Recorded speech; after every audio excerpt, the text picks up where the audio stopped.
Hello guys, and si Kumari. Dito tayo. Tapos ko lang naghatid ng pagkain sa aking alaga.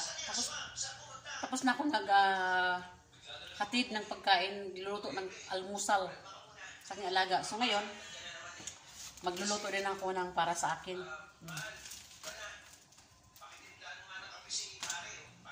May kanin ako. Bahaw. Ayan.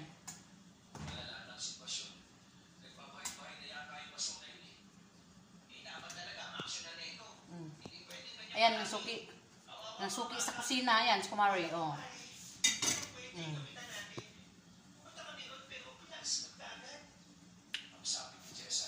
Habang nagtatrabaho ay nakikinig ng drama.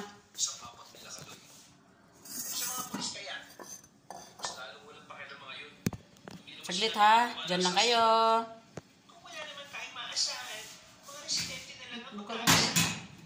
Pwede rin yung sinasabi mo, Mare, pero daw lang sasabihin ni Kaloy na bigla mo kamali ang batang si Simon.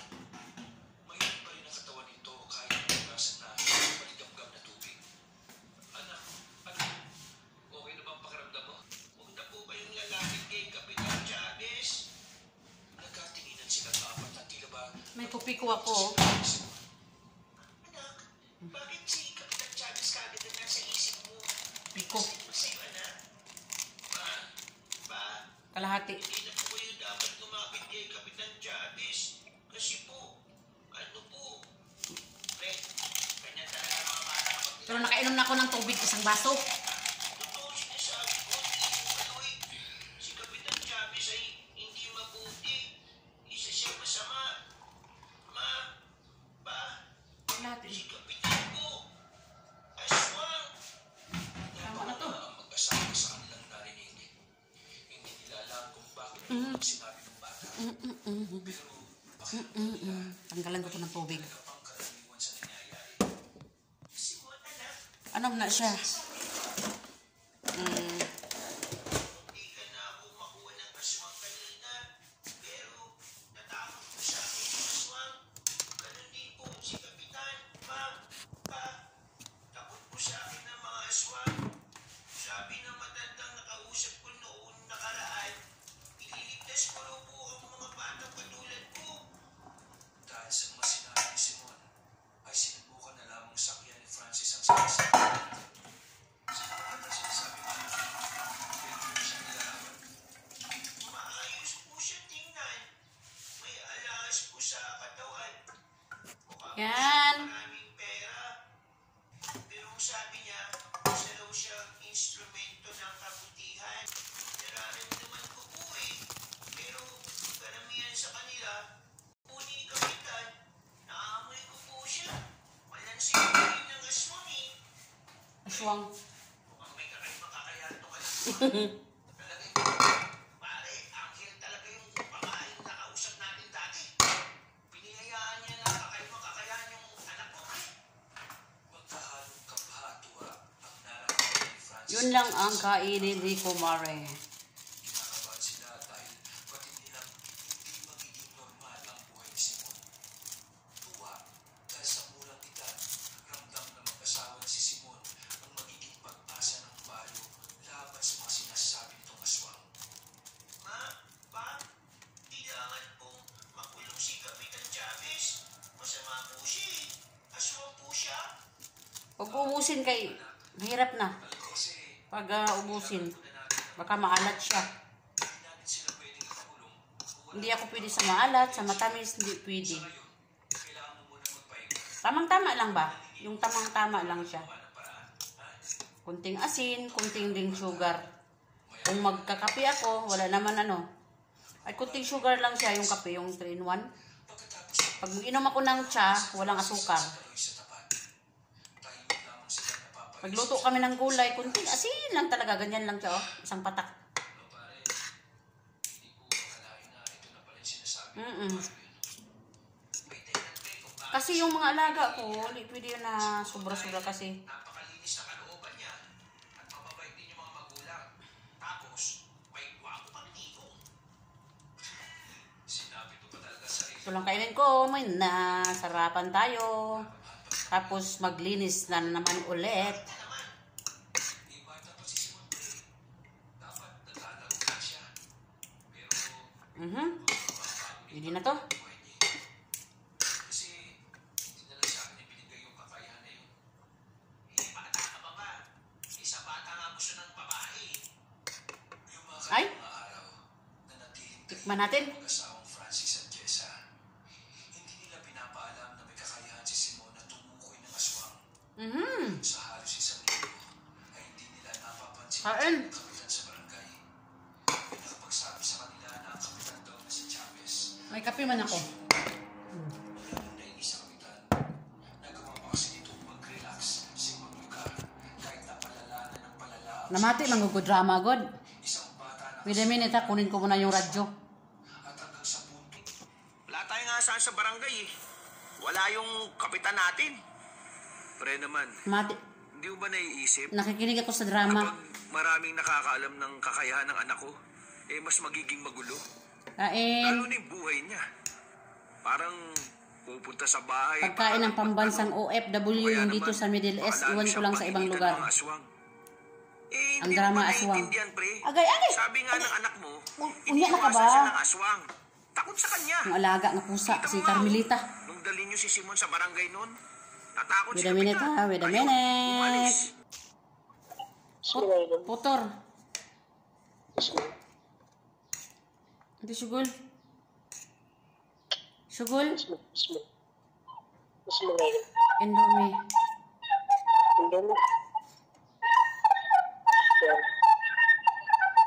Push dah. Okay, bye-bye.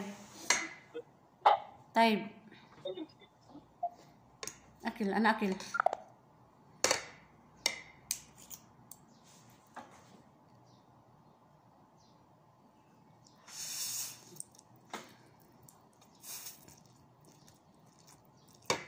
Tumpal.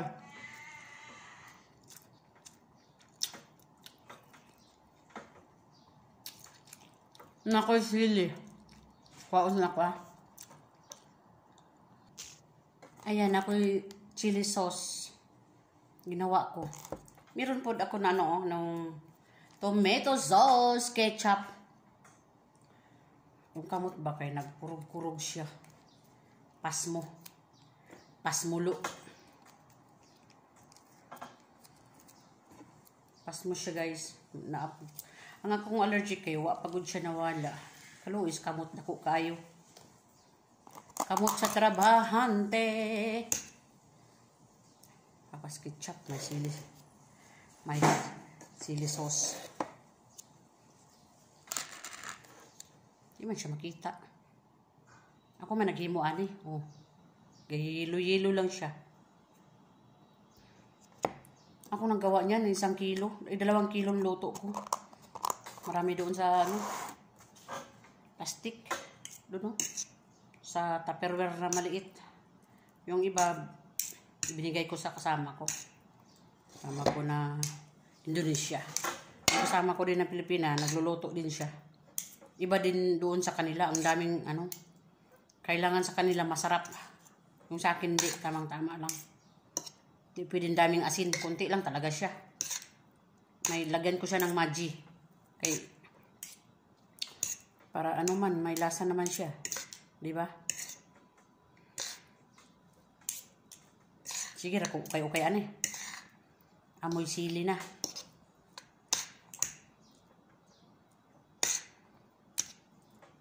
Paano mawala yung allergy ko kapag may binabawal kakainin?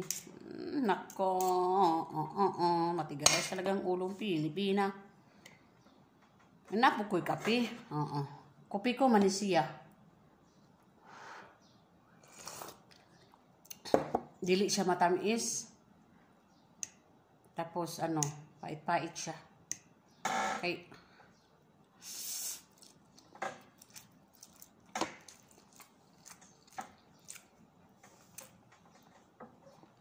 Kabuyon ko sa tamis.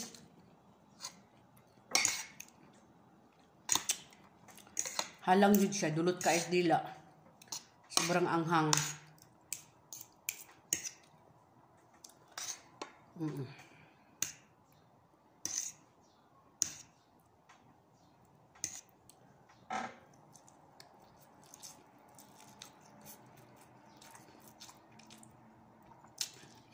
Kain tayo.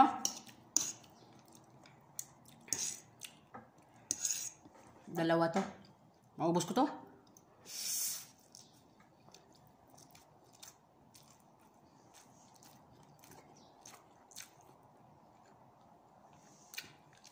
Kasi walang sabaw. Pag may sabaw ito, mabusog ako.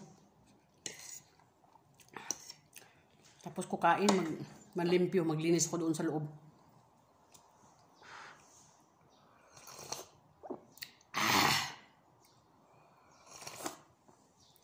Manghang, tapos mainit. Masakit sa dila.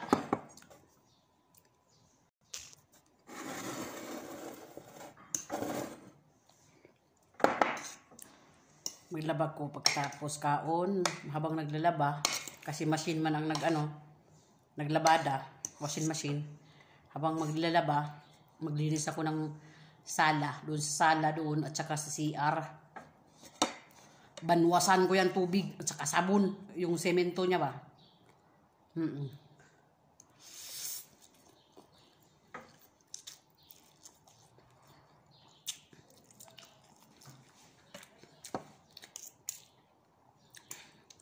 Kahit saan may alikabok.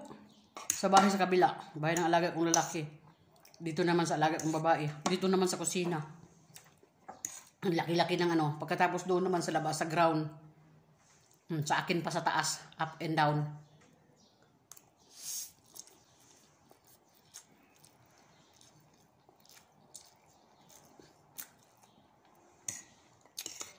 Kakalinis ko lang doon sa taas. Alikabok na naman ngayon ang dami. Galing sa taas hanggang sa baba. Hagdanan hanggang sa kwarto dyan, oh. Yung may freezer.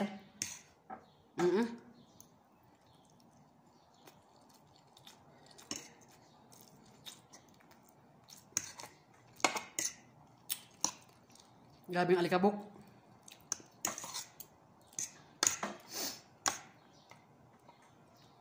Ting-init na naman. Mga siguro, matagal to mainit na panahon. 6 months.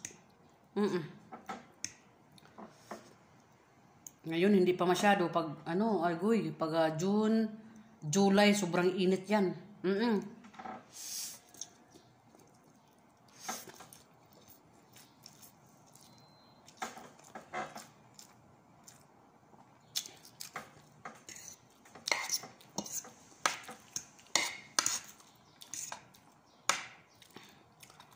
Dito na naman masunog yung mukha ko.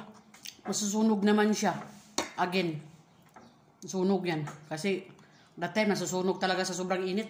Natanggal-tanggal na siya. Pero meron pa, naiwan. Tagal.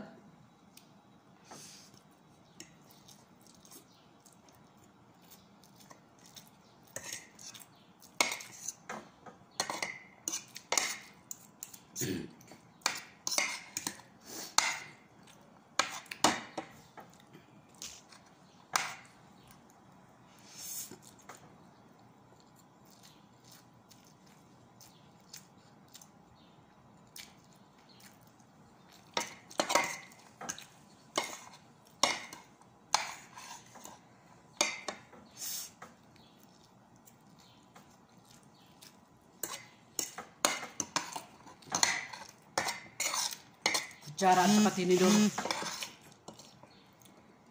Social pa.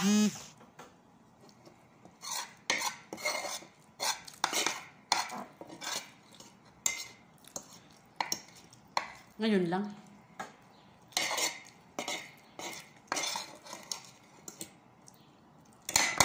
Di ba?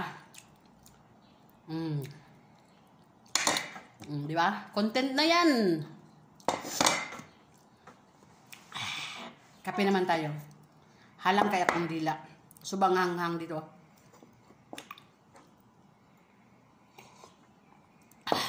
Di ba? Sobrang hanghang tapos inom ka ng kape. Ang sakit. Sakit sa dila. Sakit sa dila. Kumakagat talaga siya. Alam nyo, hindi ako nagsasabi pero naramdaman ko talaga. Hindi nagsasabi pero naramdaman. Sinasabi na pala dito. Ang sakit. Pero masarap. Masarap siya. masakit na masarap siya. Masakit sa dila, pero masarap kainin yung pagkain na may sili. Lalo na kung dahan-dahan ka lang kumain, ay naku, feel na feel talagang sarap. Ang anghang. Kailangan kumakain tayo, kailangan ma-feel natin kung anong lasa. Diba? Grabe. Story pa more.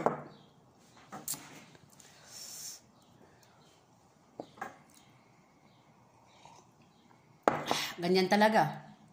Pag wala kang istorya sa buhay, wala kang wala kang mai-content. Oo, di ba? Kung wala kang istorya sa buhay, wala kang mai-content. Pilukon pa gito siya, oh.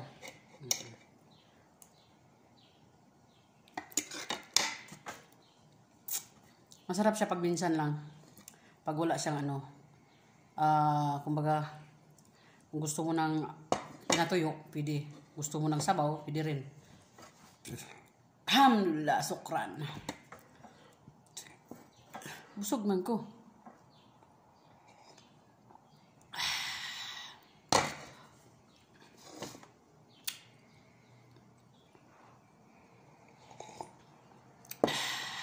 Napiling ko ang hang na punta dito sa mata. Ganyan, oh. Parang nasarapan. Iwan ko lang. Hindi ko maintindihan. Ganyan ba? Iba yung sarap, ha? Ayan.